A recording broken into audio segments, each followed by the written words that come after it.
Hello friends, I am so sorry about all the technical difficulties that happened while I was trying to do my big stitch binding class, and it was just awful all around, but thankfully I managed to get the first half kind of through and some people were able to attend. But to make up for that, I wanted to do a full tutorial and just show you everything that I was going to show you. And again, we'll go through similar things. So if you did manage to get the right link and attend the first one that I did, you can skip ahead probably to like the middle point and go from there. But for everyone else, just start from the beginning. I'm just going to start from the beginning, and we will go through everything that you need to know in order to do big stitch binding on your quilts, and I am excited to show you. Really quick, I'm going to show you everything that you're going to need for our big stitch binding, and we will go through each one individually so that way you can gather your supplies and you can use exactly what I use. Okay, there we go. So let's start with, I think I started with thread last time. So the thread that I use is DMC and it's usually in size 8. And I'm going to show you what this looks like. So it's called pearl thread, cotton pearl, and that's what it looks like right there. And this thread is really great because it's chunky and it will give you a lot of dimension when you are adding stitches to your quilt binding. But you can also use thinner thread. I think this one is 12, size 12. Oh no, that's 8. This is 12. And this one is just a hair thinner. You can see that. So you could actually use any thread you want for big stitch binding, but I think part of the charm is having this kind of like chunky texture. It almost looks like embroidery, which I love, and people do use this for embroidery. So just pick up some of this. You can get it at Joann's, quilt stores basically worldwide, I'm pretty sure, carry some of this. And this is another brand called Finca, and I picked this up at, actually I have a bunch of different kinds. I picked this up at a quilt show, and they just had really beautiful colors that I loved. And then there's also specialty threads like this. I think it's made out of wool, and it is still cotton pearl. Oh, it's made out of tencel pearl. And it's so pretty. It changes colors. So it actually goes from like light gray to dark blue. Really beautiful. And this is by Trailhead Yarns. And she sent me a sample and I fell in love with it so much that I ended up ordering more to do binding on a quilt. So that is the thread that you're going to need. DMC cotton pearl in size 12 or size 8. Next, let's go through needles. So the needles that you use really just depends on your style and what you prefer, but they are going to be embroidery. So they do need a sharp enough edge that they can pierce through the fabric. So tapestry needles aren't going to work. Some other needles aren't going to work. The sharps are fine, but usually they're kind of thin. So you do need to find a needle that is both sharp, thick enough that you can really push it through without it bending, and then it has a big enough eye. So you can see here the eye is pretty big right there. You have to be able to fit this kind of thicker thread through that eye. And I have tried some needles with like a very, very small eye, and honestly just makes it a lot harder. So I usually use DMC embroidery needles in sizes 1 through 5. And I wish I could tell you which I use, but I generally draw from the middle. So I usually pull a needle from the middle and start with that.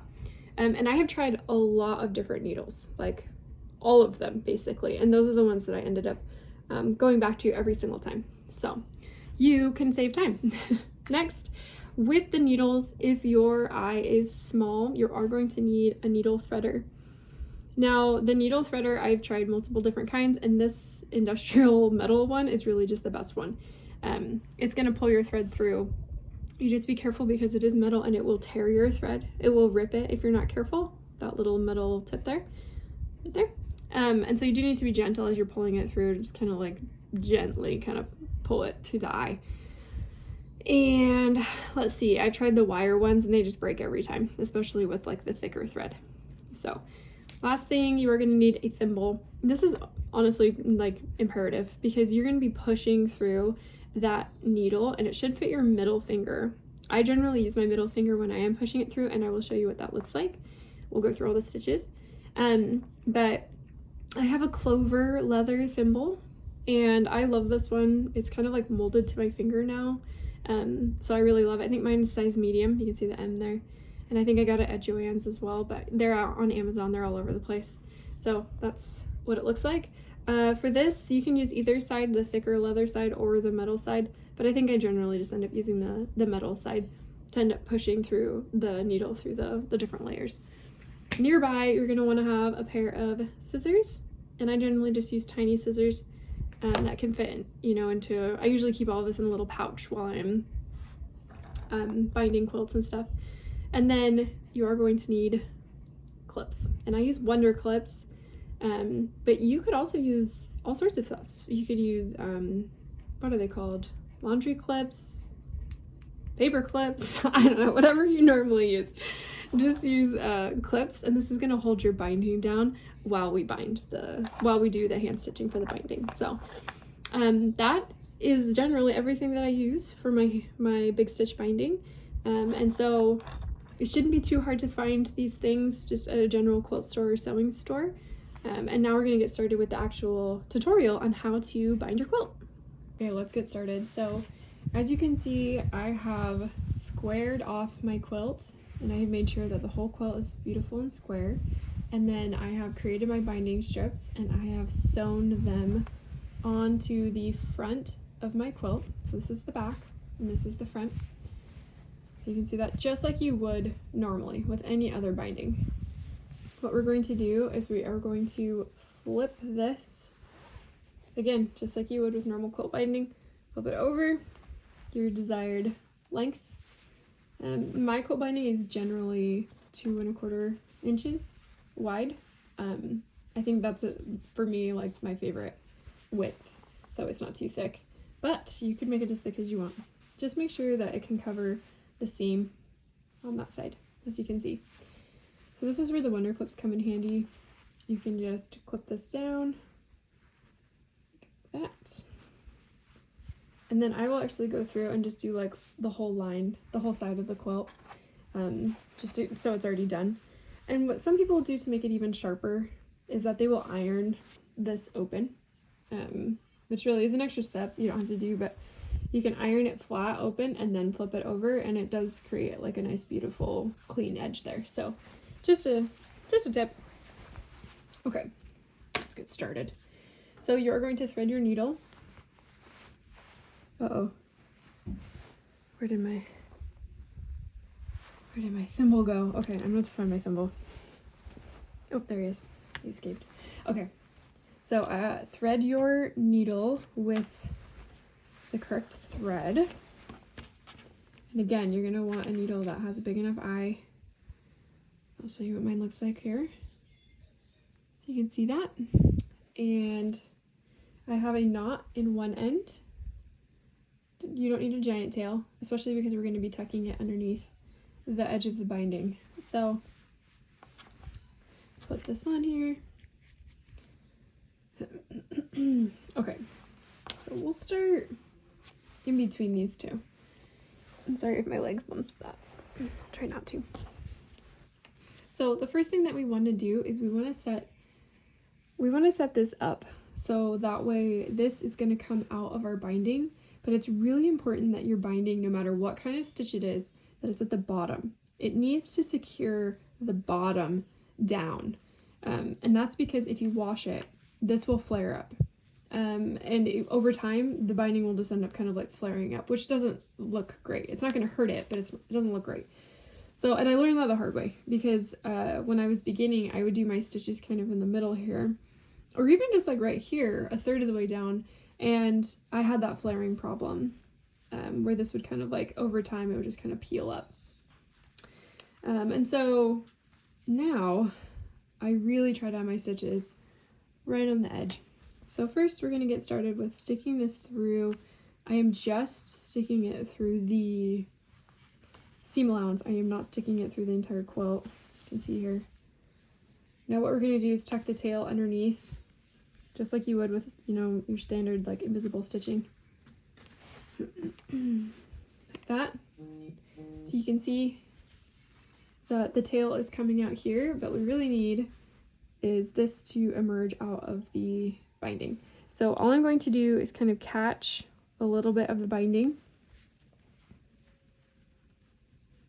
Just a little bit. And then come out in the right spot. Sorry, it's hard to do. Right there. Okay, you can kind of see I'm right on the edge there, and I'm going to push it through so you can see what that looks like. Okay, that is my first stitch. See, it's pretty close to the edge, and that's what I want. Now, this is where the clips kind of come in handy because it gives you like lots of hands basically. So now this is kind of locked in. I can just like go along and stitch, happily stitch, turn on a movie, stitch away. Okay, so I have my beginning stitch. Now what we're going to do is we're going to stick our needle through. For a standard running stitch, generally the size is, the length of thread is equal to the empty distance between the stitches. Wow, that was a really complicated way to say it, but basically what's going to happen is that your stitch length should be equal to the amount of space that you leave between the stitches. Now, do you see what I just did? So I stuck my needle through, you can see that, and I went through all of the layers except for the back. And you'll be able to tell over time what that feels like. And then I'm going to push it through because that's pretty hard. That's a lot of layers. And over time, like, you'll get used to that, but it is hard on your fingers at first. So you can see that's my first stitch. These stitches can be small, they can be big, they can be X's, crosses, everything. It's pretty fun that way. So again, I'm going to stick it right through and then come out. And after every stitch, I generally look on the back to make sure that this stitching isn't showing. I have accidentally made that mistake, as I'm sure every quilter who's done this technique has. Like that. So you can see, you just keep going along. Again, trying to stay very close to the bottom here. And you can see it's all locked in there. So some people have asked, like, well, how does this hold up with washing? You know, like how, like, is it going to last and things like that? 100% yes, because it's essentially a very thick stitch. So if anything, this would probably hold up better than, you know, some other thinner threads might. You can see what that looks like there. So that is just your standard running stitch. Again, very close on the bottom, which is exactly what we want. And then we just keep going along, and your stitches will get more even the more you practice. Oh, you can see what happened. See that? We do not want that. Very easy to fix. Just back your needle out and then like slowly feel around until you know you're hitting all the layers except for the back. So you can see that's where I did hit it, but now there's no needle there, so I can push through. Okay, and that is what a running stitch looks like.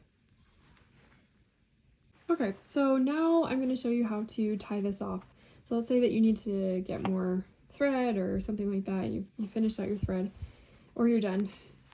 All you need to do is basically go down like you are going to start a stitch, or you're going to keep going, but instead of coming back up like you would here, you're not going to come back up. You're going to stay down and kind of move it so that you come out in the seam allowance. Oh, my needle went through there. Try that again. Better. So you see how I'm coming up behind the stitches? This. Okay, so now essentially my thread is back under my binding, and all I need to do is just tie a knot. You can see here I would just loop my needle through here, and I would not, and make sure that it's not showing on the end, pull it through,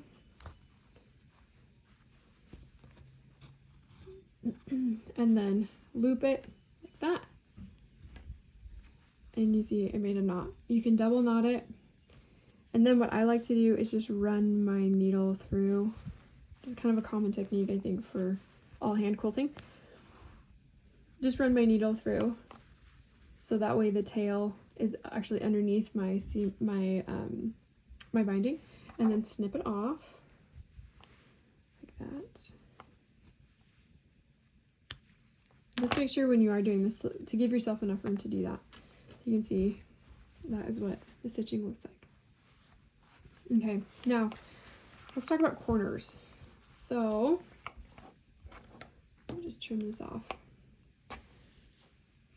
Make that a little less bulky. Okay, so here's your standard quilt corner.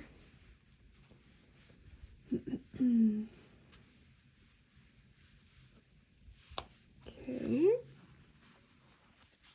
Now this is just for demonstration purposes, so it might not be the neatest looking corner, but here we are.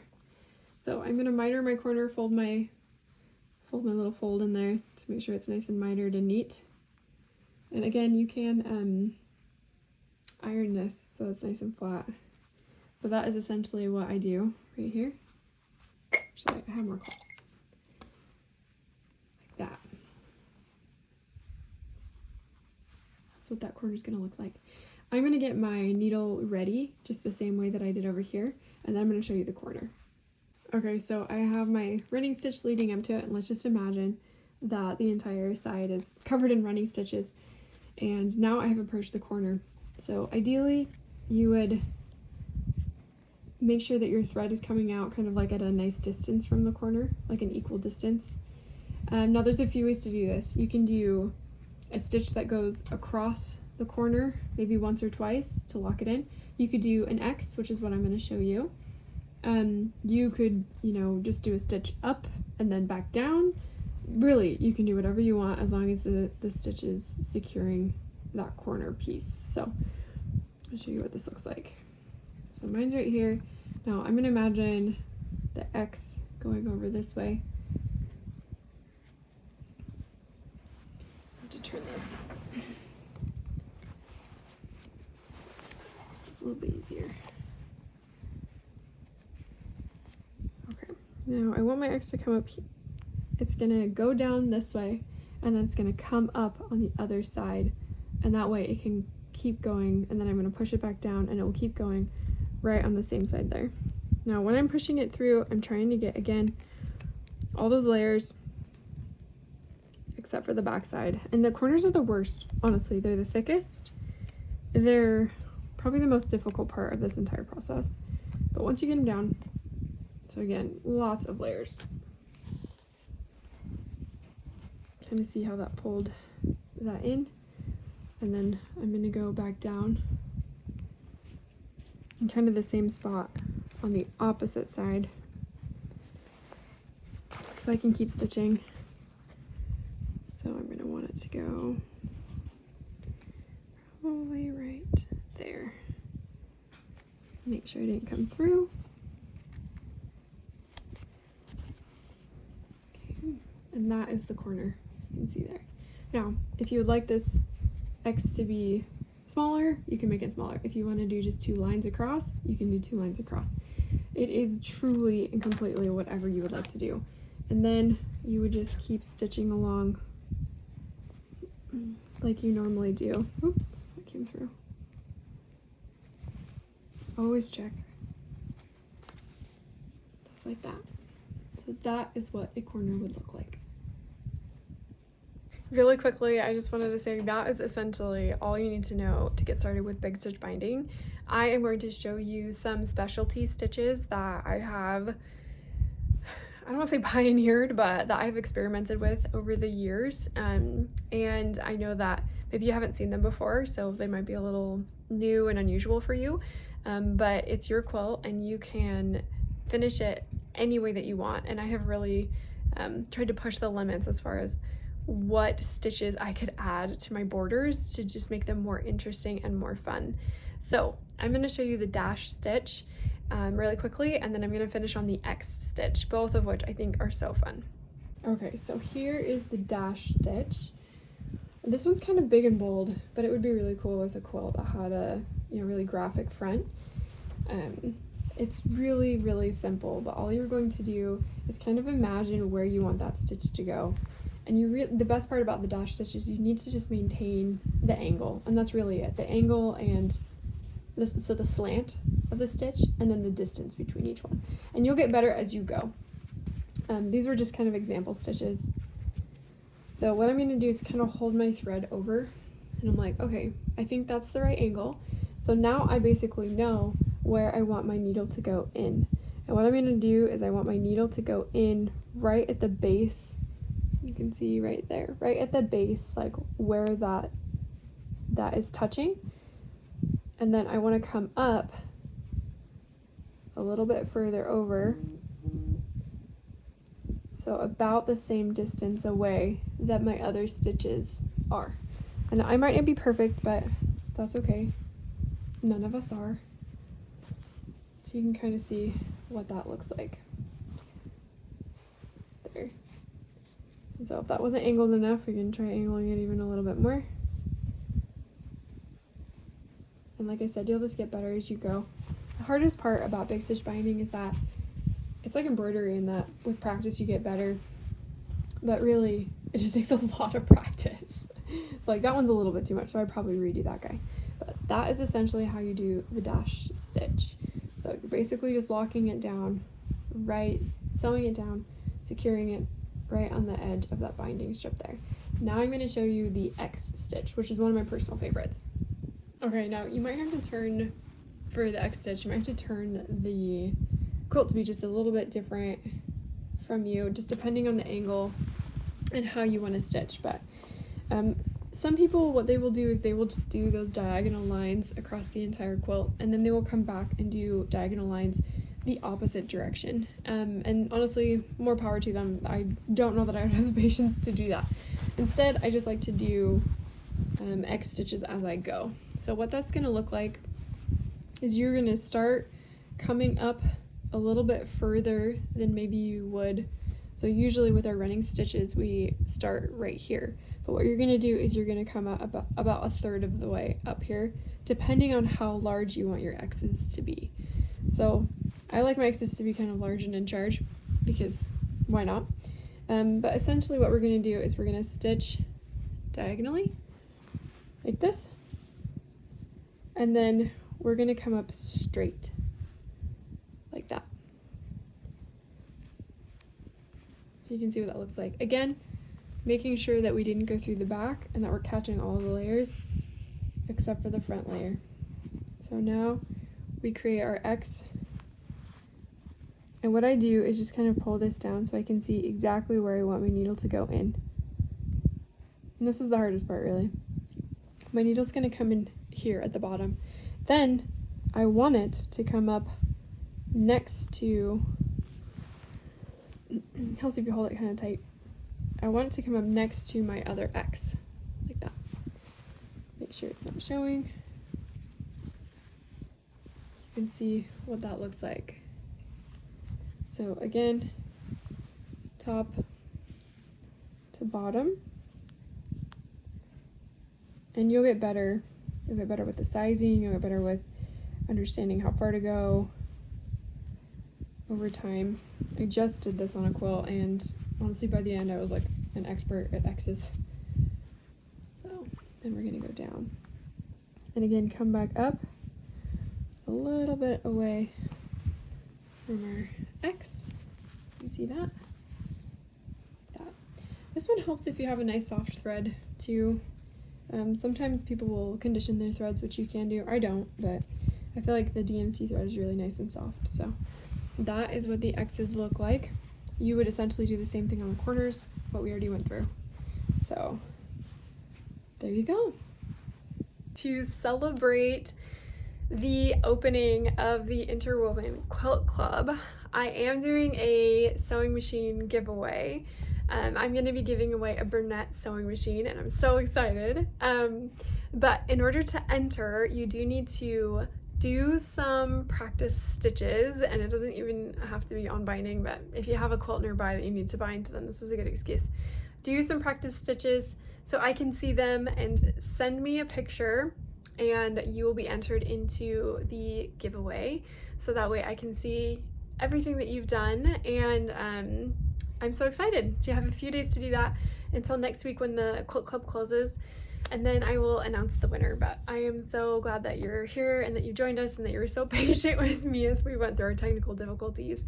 It was pretty awful, but we're here now, and I'm just glad that you joined us.